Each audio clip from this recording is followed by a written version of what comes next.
Welcome to Sports Talk with the Cowboy. Welcome, and thanks for riding with the Cowboy. Got a big show, so we're going to get right into it. We're going to start with the Tampa Bay Lightning's defeat of the Toronto Maple Leafs in a 7-game series, 2-1 Saturday night.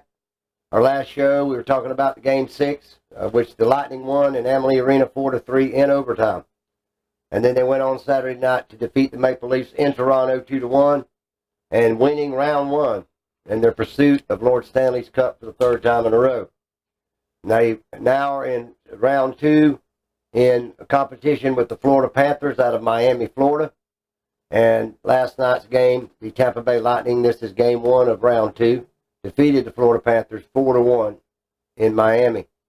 Tomorrow night will be game 2. We hope to go down there and win the second game and then come back on Sunday and Monday in Tampa and Amalie Arena and win game 3 and 4 in that round 2 series. So congratulations to the Tampa Bay Lightning. It was a tough game and they played hard. And that overtime win, sudden death overtime win, 4-3 on Thursday night was an exceptional game in Amalie Arena. It was electric.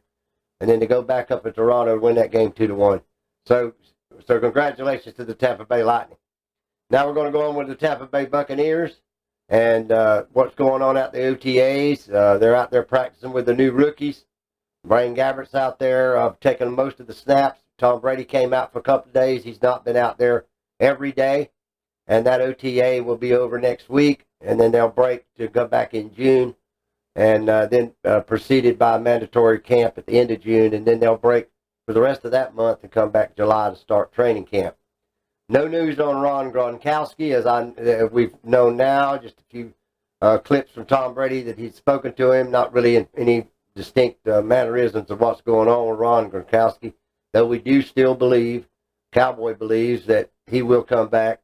I had good information from Brian, one of our viewers and supporters. He gave me the information of Tom Brady coming out of retirement. So he's a good source, and he feels the same way I do, that it's going to be, he will return during training camp about the time preseason starts. I think he just don't want to get out there and do a lot of calisthenics during this springtime, to be honest with you. Now, on the Adonican Sue front, we don't know anything more about Adonican Sue, and we certainly need Adonican Sue this year in that line. We need Adonican Sue. We did draft the guy from Houston, and he could be a great player. But we don't have Jason Pierre-Paul, and we do have Vita Villa in the middle. We have Roaches as a backup that is going to probably be getting a lot more time now. We got the guy from Houston we drafted, but we need Adonican Sue in the middle. We got Will Golston there too, but we need a fresh, good, strong rotation. So I'm hoping that Adonican Sue comes around and we get him by training camp too. But no news officially on either front. There's really no breaking news. So we're going to move on now and get to the United States Football League. Week 5 is over. We're moving into Week 6. The Birmingham Stallions are still 5-0. And the New Jersey Generals are 4-1 in the Northern Division. Our Tampa Bay Bandits won the game against the Michigan Panthers and are now 3-2. So congratulations to the Tampa Bay Bandits. The Week 6 action this week. They'll play 10 games, as you know. And the Birmingham Stallions are the only undefeated team. We will move on now to the baseball realm and the Tampa Bay Rays. They were out in the West Coast. They came home to play Toronto. The last 2 nights, they were victorious. Our hitting is starting to pick up. We're starting to get a little bit more offense. We have had a real dry spells of offense. We either can turn it on and a lot in one game, or we just don't have base hits, or we're moving those runners around the bases. Our pitching is still strong, as it always is, and we took 2 from Toronto there at Tropicana Field in the last couple of days. So that's the news on the Rays. The Yankees, of course, are the strongest team in baseball right now, but we got a long way to go. That's today. So we're going to go on now to our questions and answers. And this week, our question and answer is from John, and John's from Lake Placid. And John wanted to know what I thought about the Tampa Bay Buccaneers getting Adonican Sue re-signed. And John, I think that there's a good chance that he will. I think it's a money thing. Adonican Sue wants to play for the Bucks. I believe he wants to play his last year with the Bucks. but it comes down to money and how much money they're willing to give him. And he's got a set price in his mind what he thinks. I think he got $9 million last year. I think the Bucks are giving him around a 5 or 6 offer, and he's wanting at least a 7 or 8 to look a little bit more respectable. But it's a money thing. I think Adonica Sue would be glad to play this next year, and has indicated he wants to play. And he's not been out to sign with no other team. So I got a good feeling that we're going to get him back, John. God bless you, and thank you for your question. The next question is from Alex, and Alex wanted to know, what about the Tampa Bay Lightning injury to Braden Point?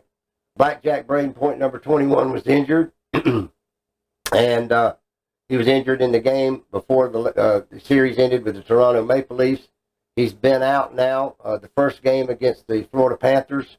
I don't look for him back until at least game 3 or 4. I hope that he gets back, Alexis, by game 3 and 4 in Amalie Arena this Sunday and Monday against the Florida Panthers.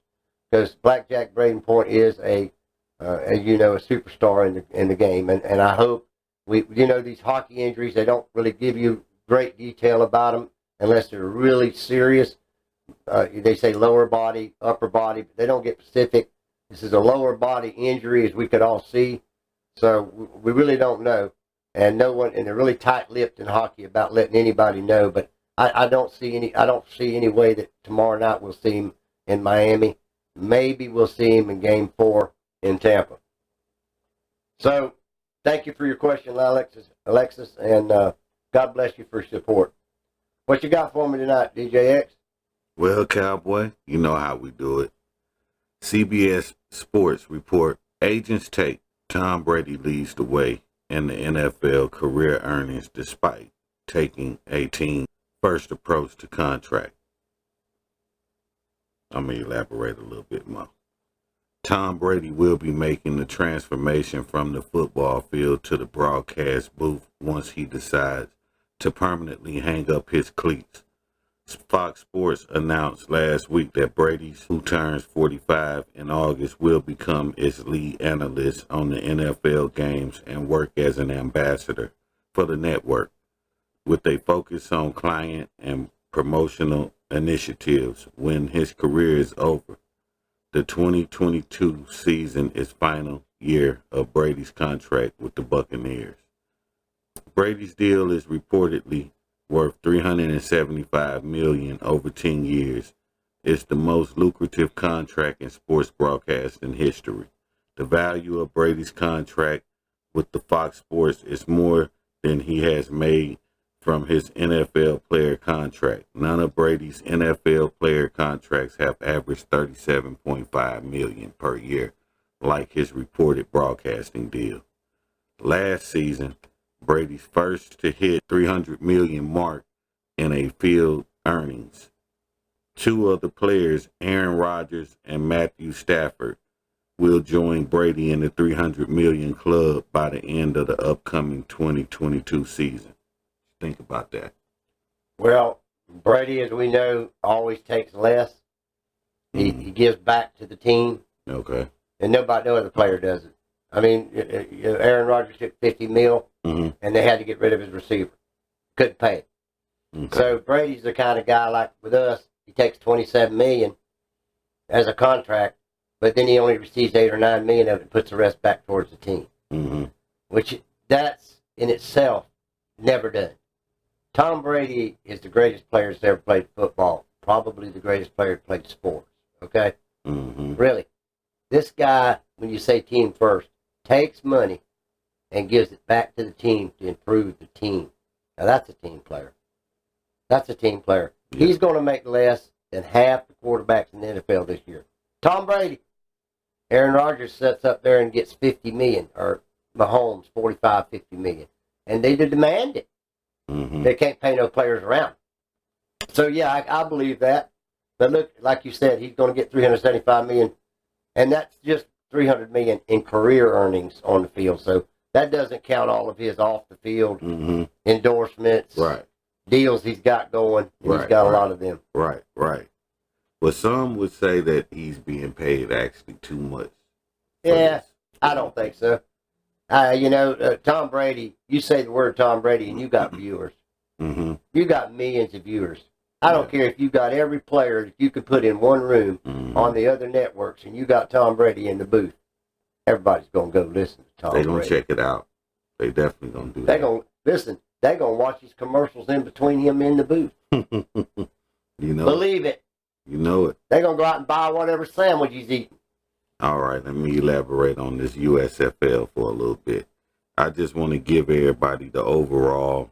This is where we stand right now. New Jersey Generals 4-1. Philadelphia Stars 2-3. This the North Division. Michigan Panthers 1-4. Pittsburgh Maulers 1-4. South Division. Birmingham Stallions 5-0. New Orleans Breakers 3-2. Tampa Bay Bandits 3-2. Houston Gamblers 1-4. Wow. Mm-hmm. It's coming down to the wire now. It's coming down. Week 5 over, now and into week 6. Mm-hmm. And the Birmingham Stallions leading the way in the South at 5-0. Yep. And the Breakers and the Bandits at 3-2 right there in the run. Mm-hmm. But those New Jersey Generals at 4-1 are something to watch there in the North. Oh, yeah. And that Philadelphia Star team right behind them. Yeah, they came to play ball. So I think the Maulers and the Maulers are pretty much out of it. We'll see who take it off. And the Michigan Panthers, we'll know in July. Mm-hmm. And so we'll, after this week of action, and through week 6, we'll have a lot better idea. But that's a good breakdown of where we are. Mm-hmm. Mm-hmm. And also, we're going to have some T-shirts we're going to be giving away here shortly for you new subscribers. It's going to be something. We'll announce it in a couple of weeks once we get everything together. But that's what we're going to do. Yeah, we got some good-looking T-shirts coming with a good-looking sports talk with the cowboy logo on it. And we're going to give it to you people that subscribe and are supporters of our show. Mm-hmm. Because they're coming. They're coming to this show possibly next week. Next week, hopefully. So continue to support us. Continue to share. Mm-hmm. And thank you for the support you've given us to get to where we are now. Until next show, God bless you. And Cowboy out.